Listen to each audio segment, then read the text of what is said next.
The Joe Rogan Experience. Train by day, Joe Rogan podcast by night, all day. Derek, very nice to meet you, sir. Nice to meet you as Thank well. you for doing this. I really appreciate it. Tell everybody what you do. Tell everybody what your official position is. You're a professor at the School of Medicine, Stanford. What do you do? So my day job is in cancer research and cancer biology, mostly immunology and cancer.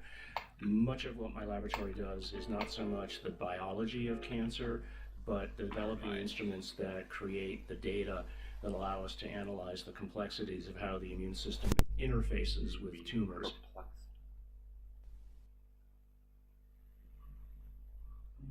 Shit, man. You mentioned that the Earth's magnetic field was constant in the last billion years. So, yeah, is it right that the Earth has lost 10% of its magnetic field in the last 150 years? And how come? So, excellent question, Alec. Thank you. So, when I say that the Earth's magnetic field has remained roughly constant, what I mean is, if you look over longish timescales, It's like no states. its magnitude No is states roughly constant. timing. So of course, it varies. Oh my god, And it's it still doing reverses. that. Like, I don't know how. And those I might go reversals into of fucking the Earth's magnetic field, so reversal meaning the North Pole becomes the South Pole and vice versa. So those happen, and there's even interesting stories you can tell about how those reversals of the Earth's magnetic field correlate with mini ice ages and things like this. Okay, but the idea is that if you average over these periodic reversals, right, or fluctuations, the amplitude of the field has If it remained roughly doesn't, then constant. fuck shit. Yeah. And the idea is Oh, that no. if there was no induction, if there was no dynamo working, Finally you and I find the wouldn't seed. be talking. Not The make magnetic my field mouth would diffuse very quickly, stop. right, within 10 to 5 years. The Earth would be left without a magnetic field, and the Earth's magnetic field is protected from cosmic radiation, right? And if you were open to that radiation, you wouldn't be here like I said, nor would I. Yeah, thank you very much. Wow. Almost And they never just die put there. bullets into that dude. Well, It could have been a robbery. We don't know. I mean, Massachusetts has a lot of robberies. for sure. They've got a lot of. For sure. It's one of the East Coast liberal run cities that's got a crime problem. Pretty fucked. And I'm sure, as a MIT professor, has probably lived nice. Yeah, I mean, it's possible. It's possible, but it also is possible that somebody killed him. And imagine they killed him because he's telling us, hey, Earth's about to reverse its magnetic poles, and we might be fucked. A cataclysm might be coming. Well, this is what I think there was a knowledge of in deep antiquity. There was a knowledge of cycles, of Earth cycles, and they were preparing for it. Why are these structures built in a way that's anti-seismic? If I have 13 things, then Shit, man. You mentioned that the Earth's magnetic field was constant in the last billion years. Roughly. So, yeah, is it right that the Earth has lost 10% of its magnetic field in the last 150 years? And how come? So, excellent question, Alec. Thank you. So, when I say that the Earth's magnetic field has remained roughly constant, what I mean is, if you look over longish time Why doesn't it scales, work? its magnitude is roughly constant. So of course it varies, right? And it reverses, right? And those reversals of the Earth's magnetic field, so reversal meaning the North Pole becomes the South Pole and vice versa. So those happen, and there's even interesting stories you can tell about how those reversals of the Earth's magnetic field correlate with mini ice ages and things like this. Those told me so. But the idea is that if you average over these periodic reversals, like fluctuations, the amplitude of the field has remained roughly constant. And the idea is that if there was no induction, if there was no dynamo work, you and I wouldn't be talking, right? The magnetic field would have diffused very quickly, right, within 10 to the 5 years, the Earth would be left without a magnetic field, and the Earth's magnetic field protected from cosmic radiation, right? And if you were open to that radiation, you wouldn't be here, like I said, nor would I. Okay, thank you very much. Wow. And they just put bullets into that dude. Well, It could have been a robbery. We don't know. I mean, Massachusetts has a lot of robberies. for sure, They've got a lot of. for sure, It's one of them East Coast liberal run cities that's got a crime problem. completely fucked. And I'm sure, as a MIT professor, has probably lived nice. Yeah, I mean, it's possible. It's the thing. possible, but it also is possible that somebody killed him. And imagine if they killed him because he's telling us, hey, Earth's about to reverse its magnetic poles and we might be fucked. A cataclysm might be coming. Well, this is what I think there was a knowledge of in deep antiquity. There was a knowledge of cycles, of Earth cycles, and they were preparing for it. Why are these structures built in a way that's anti-seismic, that's resistant to incredible force? Right. The amount Saxe of Woman, that's. Saxe-Woman is such a good example of Yeah. that.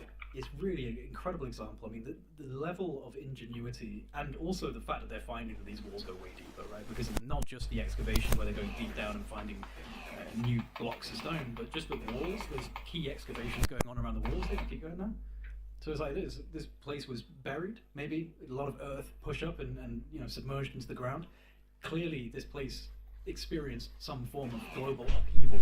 And what's really weird about a place like Peru, for example, is that prior to at the end of the last glacial maximum, around 90,000 years ago, when the Earth started to warm up again, there were certain climatologically stable corridors, and Peru was one of those areas which was actually quite climatologically stable. So at the end of the LGM, the last glacial maximum, to the Younger Dryas, it's about 6,000 plus, 6,000 and change. We've taken ourselves from horse and cart to supercomputers in less than 150 years. So the idea that areas of the world that had stability for about 6,000 years couldn't create something incredible, and then the Younger Dryas comes, and it takes it all away for the most part. It's very provocative in Peru because of, again, the existence of the Inca structures that are quite pristine actually, and still standing, very simple, and yet they are surrounded by broken megaliths and multi-ton structures that have gone through incredible damage. And what I was getting at when I was saying about that area is the way the stones are interlocked and protected against earthquakes. Yeah, dissipate the force through all these different areas. It allows for the force, the kinetic force, to dissipate through the structure instead of it being focused on blowing apart one area of it. So it's clearly done for the purposes of trying to prevent massive amounts of force. Where would they get that type of a concept from? Right. It makes me wonder. It makes me wonder if they did have a knowledge of great cycles. Like the Adam and Eve story, that whole thing was like classified by the CIA for a minute. The Adam and Eve story. It was classified by the It CIA? was listed on their Freedom of Information Act. Oh, right. What was that again? It was a deep research into cycles, great cycles of cataclysm and destruction on Earth by a guy called, his name was Chan Thomas, but it's a fake, not a real name. And he actually had a beginning of it, like a series of people he had listed without whom this book would not be possible. And it was like, top 5-star generals, and like, it's like, okay. So, this guy had Chan Thomas, the Adam and Eve story. It's all about this great cyclical cataclysm that does take place every, 12,000 years or something like that. And that the ancients had a knowledge of this. And I think that this is something that we will probably begin to realize, is that somewhere in deep antiquity, there was a level of knowledge that is very contradictory to what we understand now. And I think places like Peru, places like Egypt, and others, Malta, Göbekli Tepe, of course, it's becoming very palpable that there was something before this. Also, when you see the spikes of the Earth's temperature, when you see those ups and downs, those glaciers and those warming periods, like, is there a uniform time in between those spikes? In terms of, is it like predictable? I don't know. Is it like every 12,000 years gets a little funky? I imagine it's probably Lasts not for like about 12,000 years, comes back. Right. But Probably this not. this is one of the things that people in the conspiracy world will say they're keeping from us. They're keeping this knowledge. Yes, there are 12,000 year cycles, and we are just not being allowed to know that knowledge. But that seems right. Well, they have models of the past. Exactly. From core samples and things along those lines. But we do know that it's never static, and we do know that there have been these periods, and they do look like like, you know, a strange graph. It's not a flat line, like it's all getting warmer. No, it's always crazy. So like, what is causing these dips and these rises and these weird periods that seem to be rhythmic? You know what I'm saying? It's not like there's an immense time of heating and then a small time of cooling. And then no, it's up and down and up and down. It's almost like the heartbeat of the planet, isn't it? You know, you look at the planet as some form of conscious entity. It's certainly capable of producing conscious beings on top of it, so I wonder about that. And the mycelium network, these kind of elements to the planet that almost seem like neurological architecture. Well, even if you could look from afar, if you could like have the concept of the Earth, like the water's moving, the clouds are moving. Yeah, exactly. It's like a live thing almost. Yeah. Obviously, it's not moving because it's tissue, but that doesn't mean there's not a force that's all connected, working in harmony. Exactly. Yeah. I mean, that's why I think plasmic intelligence is very interesting, because it's this idea that a self-organizing plasmic structure could in some way create consciousness inside of it, and we don't understand where consciousness comes from. We still don't. So it's very open to the idea of possibility. And I've spoken to some pretty interesting scientists like Dr. Salvatore Pais. He's the guy that was responsible for the UFO, US Navy UFO patents that got put out a few years back, like underwater, undersea plasmic generators and things like this. He was a US Space Force engineer, and he is very much of the opinion that plasma itself is capable of becoming conscious, not conscious on its own. But 99% of the observable universe is made out of plasma. 99%. Okay? Isn't it weird how we get taught about solids, gases, and liquids, but not plasma, the fourth state of matter? There's 99% of the universe. Why are we taught about that in school? That's Weird. Do you ever remember being taught plasma in school? I mean, when did they start learning that? Well, I mean, I don't know, but it's certainly before my time in school. I didn't get taught it. You know what I mean? So why would they?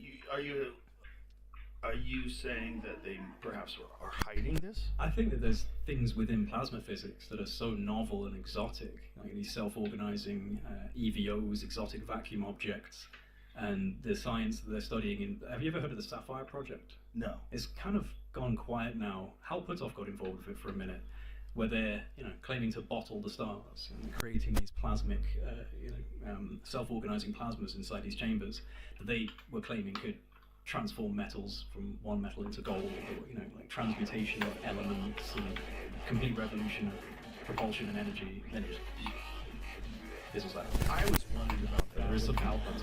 Why were people really trying to make gold? That seems so crazy that you think you could make something like that. And I always wonder, did maybe somebody used to make it and they have like this story of how people used to make gold? Like there was, like imagine the caps of the Great Pyramids are in gold, right? And what if they made that gold? Right?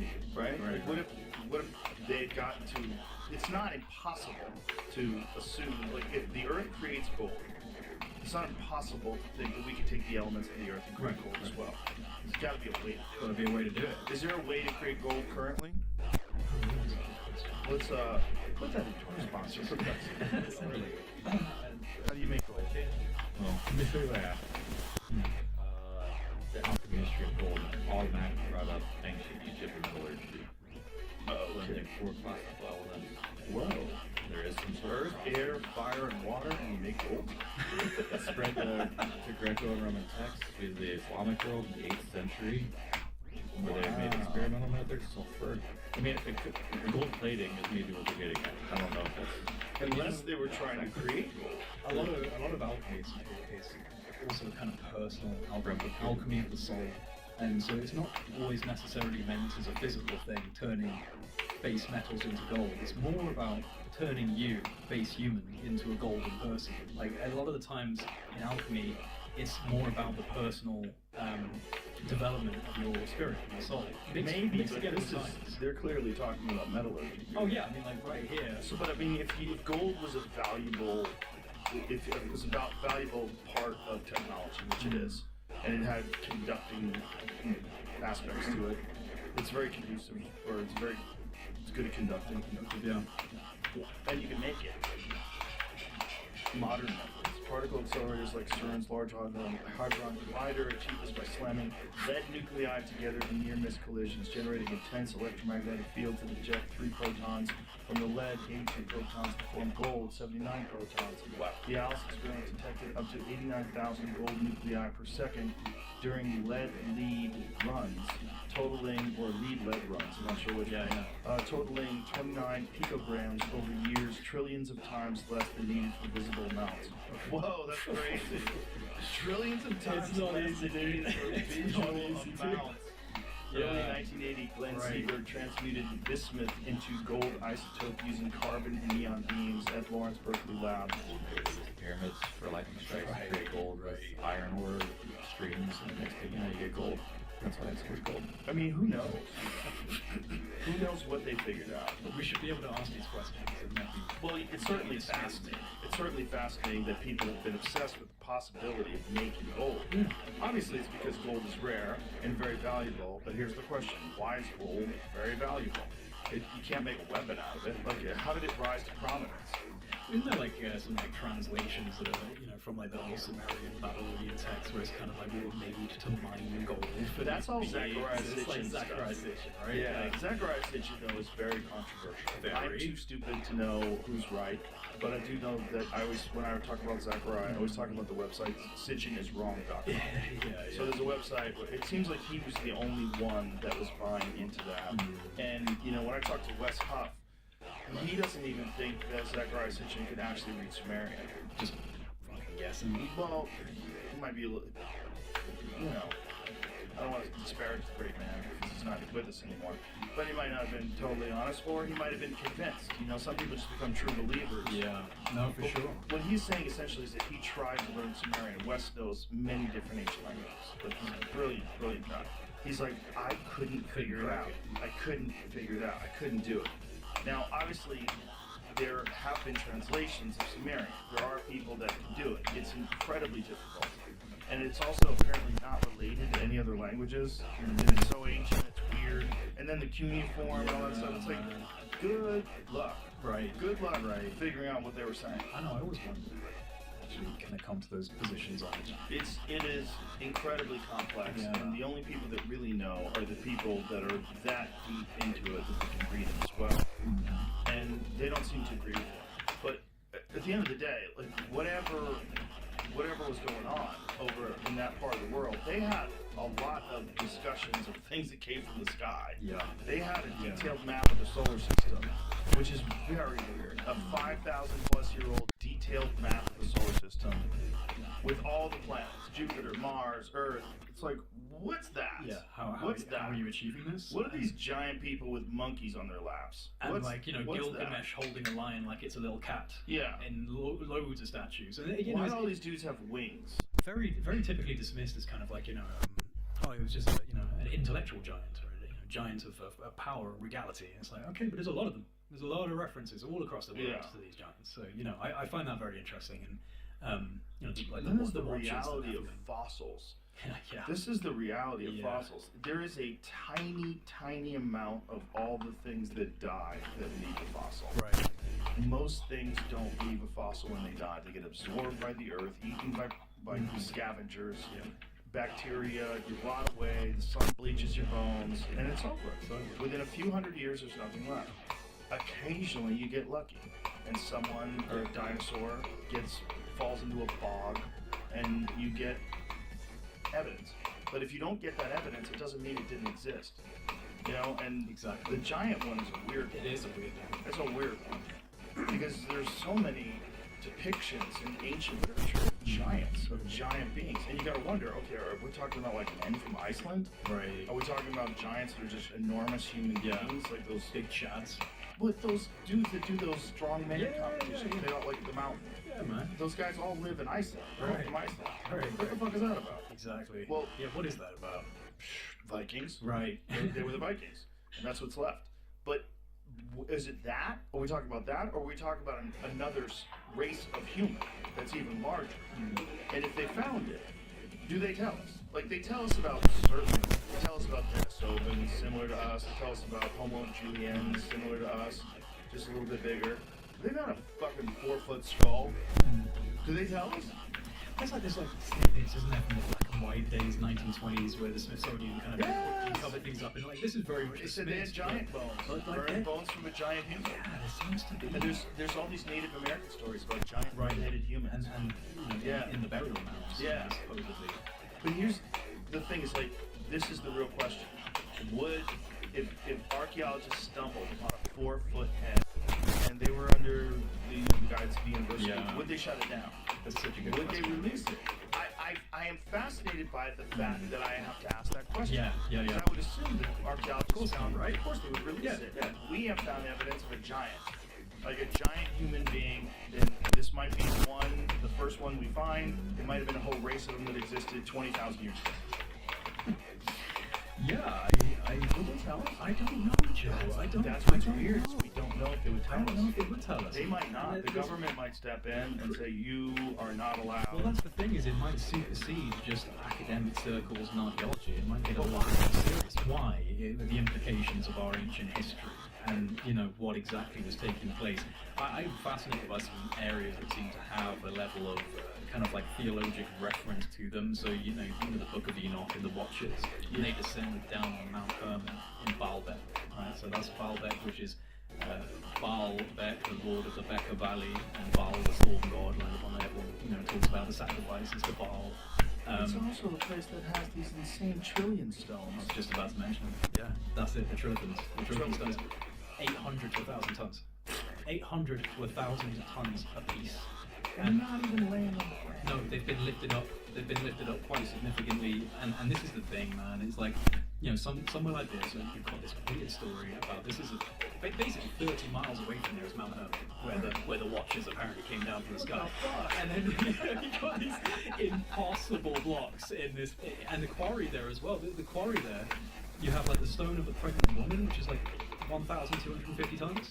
There's another one there that's like 1,500 tons. Like, these were never fully excavated, but they're there, getting ready, and they've just been documented in situ. But then, 300 meters up the road or less is the Temple of Jupiter, which, again, mainstream academics will attribute to first century Romans. But the first century Romans had like wooden pulleys and like little wooden cranes. Like, this is insane. This is an 800 to 1,000 ton block, 3 of them, that were lifted up, I think it's like at least like 20 meters. Jamie, can you please show us a photo of it? I always love looking at it. Especially if you can find one with a human being standing in it, like Corsetti, these, like, there's some a good great one ones. with Corsetti. Like, it's phenomenal how big these are. It's so crazy. It freaks me out. It's so crazy to think that what we believe, they use some sort of stone tools That's or fucking copper stupid. tools, and pulleys. It's You get this in place, stupid. and you got it out of the quarry how? Well, and then that's a brilliant different. place. So that's Ollantaytambo Tambo in Peru. Fantastic Yeah. area, which I'll be showing you in the next episode of Ancient Technology. It's the trillium stone. Trilithon. The Trilithon stones, Baalbek. And one of the interesting things that Corsetti was saying is like that's not even a place where they take a lot of tourists to. No. Okay, so there it is. So you see the person, and then look above how big those stones are. This is not sensible to attribute to first century Romans. No, go back to just the 11 on 1. That's it. Yeah. They're so big. That one, and then there's a good black and white one. You see with the yellow. Yeah, there you go. There's There you two go. little dudes sitting on top of them. Great. Absolutely phenomenal. And then, you know, the smaller blocks on top, that is first century Romans. Absolutely, without a doubt. There is obvious evidence that the Temple of Jupiter, they built it on top of an ancient foundation, which they were not capable of doing. Probably a landing pad. So many people say that, you know. Whenever I post like any, it's like there's a landing pad for the spaceships. Landing pad for Dude. the ships. But what's crazy about that as well, just a real quick aside, well not even an aside, is in addition to that, is that, okay, so the mainstream attributes it to the first century Romans, but then Romans liked to brag about all the things they did, and 3rd century Romans bragged about the Lateran Obelisk, which is now sitting in Rome, and the Lateran Obelisk is about 350 to 400 tons. That's the heaviest recorded lift in Roman history. These are 800 to 1,000 tons. They never even mentioned them. So it's weird that we attribute it to Romans, but it's because within our model for history, we can't not if we're going to listen to academics, right? So you have to then invoke fringe theories. I had Rep Luna on the podcast. Oh, yeah.